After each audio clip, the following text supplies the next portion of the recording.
लड़को लड़को लड़को, we are so back, we are freaking back. Barcelona has achieved 1:1 ratio.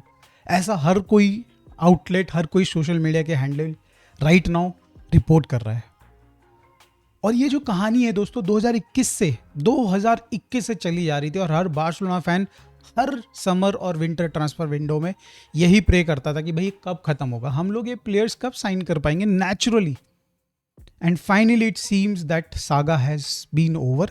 But कब तक ये ओवर रहेगी भाई, इसके ऊपर हम लोग आगे बात करेंगे। मगर दोस्तों भाई, congratulations to every Barcelona fans out there.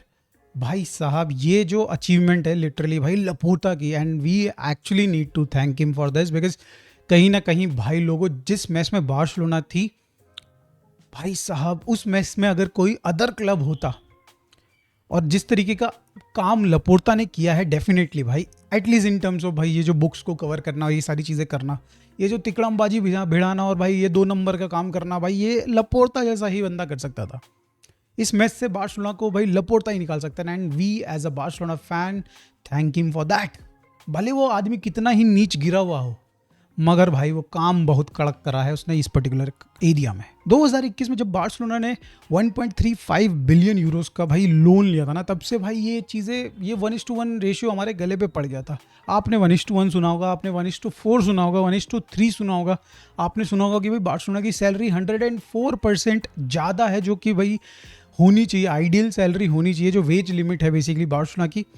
हमारी एक टाइम पे 98 मिलियन का अलाउड वेज लिमिट थी, और भाई उसमें वहाँ से उस पर्टिकुलर जगह से सोचो आप 400 समथिंग की पिछले सीज़न में थी, एंड मोस्ट प्रोबेबली इस आने वाले सीज़न में 500 समथिंग की होने वाली है।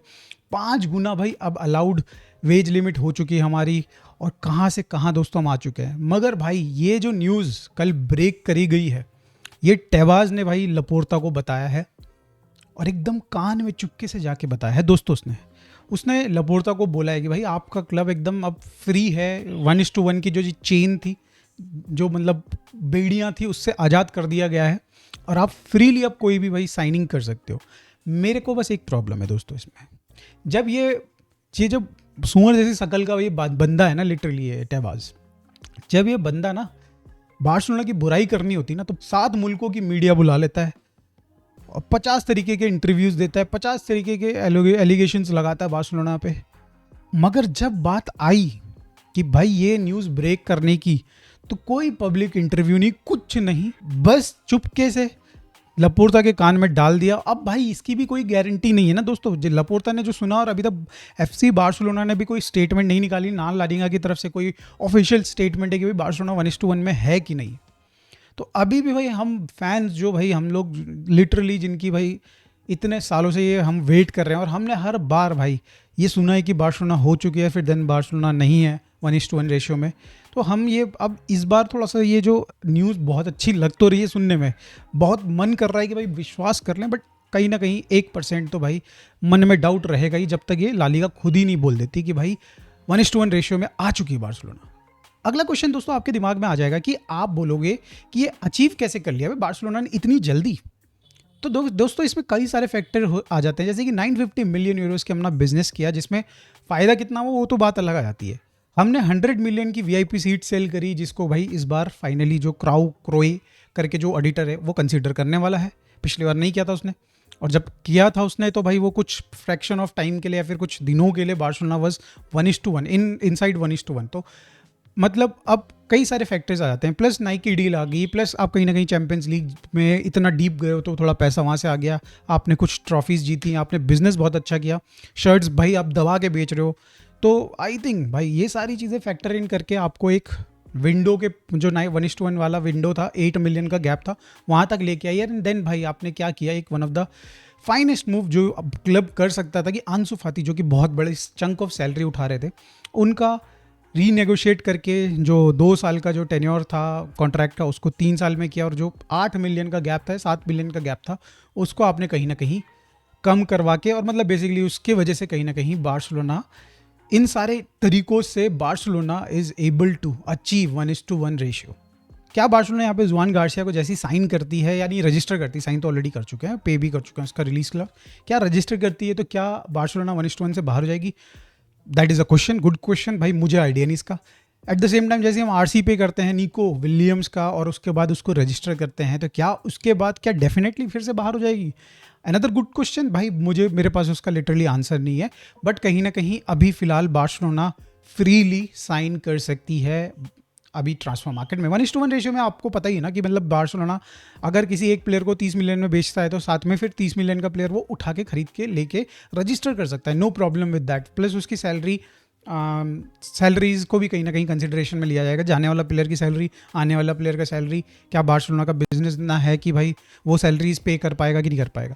तो ये सारे फैक्टर इन हो के हमें पता एग्जैक्टली तभी चलेगा जब निको विलियम्स का रजिस्ट्रेशन होने वाला होगा, और भाई लालिगा अगर अड़ंगा अड़ाता है तो तब पता चल जाएगा। अगली अपडेट जो दोस्तों आ रही है वो है डमफ्रीज से रिलेटेड, जहां पे भाई बार्सिलोना टारगेट करी डमफ्रीज को as a right back option.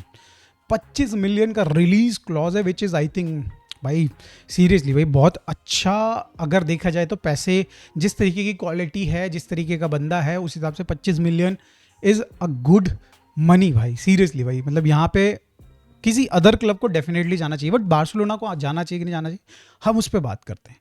क्या डमफ्रीज लेफ्ट विंग पे खेल सकता है, लेफ्ट बैक खेल सकता है? क्वेश्चन ये है। आई डोंट नो भाई, मैंने पर्सनली उसको कभी देखा नहीं और मैंने उस चीज़ पे इतना ज़्यादा रिसर्च भी नहीं करी भाई, कभी आज तक ऐसा हुआ नहीं ना, मतलब इस ट्रांसफर विंडो में या फिर इससे पहले भी कभी हमारा लिंकअप भी आया है, बट जो स्टोरी आ रही है वो ये कह रही है कि कई महीनों से बार्सिलोना उसको कंसीडर करी है। मोस्ट प्रोबेबली जो बार्सिलोना और इंटर के गेम्स हुए होंगे उसके बाद मुझे लग रहा है कि कहीं ना कहीं भाई डेको और जो भी मैनेजमेंट है वो ज़्यादा फोकस कर रही होगी इन, मतलब बैक स्टेज में कहीं ना कहीं ये चीज़ें चल रही होंगी। बट यही मेरे को पर्सनली लगता है 29 year old 25 million is not a problem मेरे को लगता है, क्योंकि हम भी इस पर्टिकुलर मोमेंट में भी 19 मिलियन का ग्रिमाल्डो ट्राई कर रहे हैं या फिर 35 मिलियन का भी वेंडरसन ट्राई कर रहे हैं, और जब अगर इनके साथ डील करने जाएंगे तो डेफिनेटली भाई ऊपर नीचे होंगी चीज़ें। यहाँ पे 25 मिलियन का फिक्स प्राइस का एक बंदा हमें सामने दिख रहा है और अच्छा केपेबल बंदा, हमने देख लिया हमारे अगेंस्ट ही भाई धागे खोलने की एबिलिटी है लड़के के अंदर।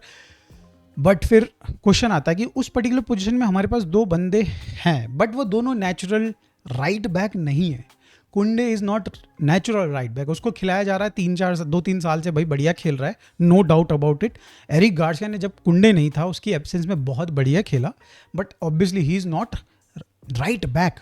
वो स्पीड, वो स्ट्रेंथ जो डमफ्रीज देगा वो डेफिनेटली ये दोनों प्लेयर्स नहीं देने वाले हैं। तो यहाँ पे मतलब क्या हो सकता है? देखो मेरे हिसाब से आई डोंट थिंक सो कि बार्सिलोना को इस पर्टिकुलर डील के लिए जाना चाहिए, बट अगर बार्सिलोना जा रही है, what I can see over here is कि क्या हो सकता है कि कुबार्सी को लेफ्ट में डाला जाएगा, आपका कुंडे को वापस से सेंटर बैक पोजीशन में लेके आया जाएगा, एरिक गार्सिया आपका सेंटर बैक की तरह भाई कहीं ना कहीं बैकअप की तरह खेलेगा और राइट बैक का बैकअप की तरह खेलेगा। Dumfries will be the right और you can say main man अगर आ जाता है तो, but personally for me I don't think so we should go for him. But अगर हम जाते भी हैं तो हमको कुछ चीज़ें डेफिनेटली ध्यान रखनी चाहिए कि डमफ्रीज अटैकिंग और प्रोग्रेसिव वाइज भाई बेटर है कंपैरेटिवली कुंडे एंड गार्सिया से। गोल्स उसके जो बताते हैं भाई कि मतलब जितने भी उसने गोल्स करें वो दिखाते हैं, स्टोरी बताते हैं कि भाई हाँ right back in terms of attack बहुत अच्छा है, डिफेंसिवली भी अच्छा है, स्ट्रेंथ है भाई बंदे के अंदर, फिजिकलिटी है जो कि ये दोनों के दोनों उतनी नहीं है, उसके लेवल की नहीं है। बट इससे ज़्यादा यार हमें लेफ्ट बैक में ज़रूरत है। बार्ले भाई वहाँ पे ऑन द अदर एंड भाई बार्ले पे आप श्योर नहीं हो सकते कि वो पूरा सीजन आपको फिट रह के दे सकता है। अगर आप उसका लोड भी मैनेज करते हो ना by like introducing let's say Gerrard Martin या फिर आप जॉफ्री टोरेंट को खिला दो और इनके बीच में आप उसका लोड मैनेज भी करते हो, वर्क लोड मैनेज भी करते हो, बट इसके बावजूद भी भाई मुझे पर्सनली लगता है कि थोड़ा सा मतलब मुझे डाउट लगता है कि क्या बाल्डे पूरा सीजन खेल सकता है विदाउट एनी इंजरी, बिकॉज कहीं पे छोटी सी भी इंजरी आ गई 2 हफ्ते 3 हफ्ते की और भाई वो बहुत क्रूशल टाइम पे आ गई तो ले डूबेगा सीजन को लिटरली बार्सिलोना के। तो भाई हमें एक अच्छा option on the left hand चाहिए या फिर एक ऐसा ऑप्शन चाहिए राइट बैक में जो कि भाई लेफ्ट बैक भी 80% एफिशिएंसी के साथ खेल ले मेरे हिसाब से। तो अगली अपडेट है मार्क कसाडो से रिलेटेड, जहाँ पे उनके लिए कई सारे क्लब्स हैं जो कि ऑफर्स भेज रहे हैं और बार्सिलोना अगर कोई ढंग का ऑफर आती है तो कैन कंसिडर सेलिंग मार्क कसाडो। आप बताओ दोस्तों क्या ये सही डिसीजन होगा या नहीं, डिसीजन मतलब ये गलत डिसीजन होगा? आपके पास है 29 साल का फ्रैंकी डियोंग जो कि ऑब्वियसली भाई बहुत अच्छा क्वालिटी प्लेयर है, right now he is the best if not the best in the midfield, right? जिन भी प्लेयर्स को अगर आप कंसिडर करते हो राइट नाउ मिडफील्ड में, उन सब में एटलीस्ट टॉप 5 में तो भाई फ्रैंकी डियोंग आता ही होगा। But at the same time यार उसका एज वो फैक्टर है, आपको चाहिए कि जब वो छोड़ के जाए उस टाइम तक हमारे पास उसका एक ऑप्शन, बैकअप ऑप्शन क्रिएट हो जाए। और हमारे पास एक नहीं 2 बढ़िया प्लेयर्स अभी इस समय पे उसके बैकअप ऑप्शंस की तरह आ रहे हैं। आपके बर्नाल एज वेल एज भाई कसाडो। आप अपनी स्टोरी को सॉर्ट आउट कर रहे हो, आप अपनी जो प्रॉब्लम्स है उसको खुद ब खुद फिक्स कर रहे हो। बट अगर आप मार्क कसाडो को सेल कर देते हो तो 2-3 साल बाद फिर से आप वही क्वेश्चन अपने आप से पूछोगे कि भाई अब किस प्लेयर को लेके आया जाए यहाँ पे। क्या हमारे पास भाई पाइपलाइन में दैट मीन्स कि लामासिया में कोई प्लेयर है, या फिर राइट नाउ खरीद के लेके आना है हमें। तो भाई वो क्वेश्चन में वापस जाने से पहले मुझे पर्सनली लगता है, क्योंकि कहीं ना कहीं भाई मार्क कसाडो भाई वो सैलरी उस तरीके से उठा नहीं रहे, तो वेज लिमिट में उनका कोई खास इम्पैक्ट नहीं है। तो मुझे पर्सनली लगता है कि भाई हमें रखने में कोई दिक्कत नहीं है। और हमने क्वालिटी देख चुके हैं कसाडो की कि क्या क्वालिटी है। वो जिस तरीके की क्वालिटी देता है हार्डली मतलब इस समय पे आप यूरोपियन टैलेंट्स में अगर ढूंढते हो तो भाई इक्का दुक्का प्लेयर मिलेगा आपको जो कि मार्क कसाडो के लेवल की जो क्वालिटी है, एट द सेम टाइम जो एट्रीब्यूट्स ऑफर करते हैं वो दे पाता है। इवन बार्सिलोना में उस तरीके के प्लेयर्स नहीं है।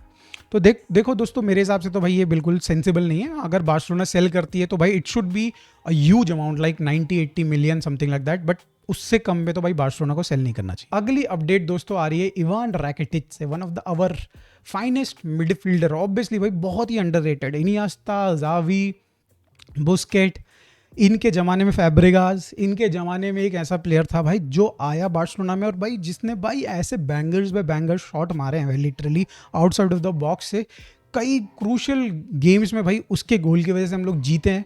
Finally has retired from football. अब आई डोंट नो आगे क्या करता है, बट भाई सीरियसली डू यू थिंक कि बार्सिलोना लेजेंड है इवान रैकिटिच और नॉट? बिकॉज भाई अगर आप देखो 2014 में ज्वाइन किया था बार्सिलोना को, he was part of that treble winning Barcelona. उसके बाद भाई बहुत अच्छा अचीवमेंट्स हैं भाई डेफिनेटली।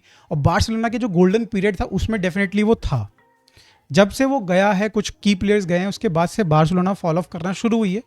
बट अच्छे टाइम पे था और एक टाइम पे बहुत ही प्यारा ऑफर आया था भाई बार्सिलोना के लिए कि भाई 80 मिलियन समथिंग का ऑफर आया था।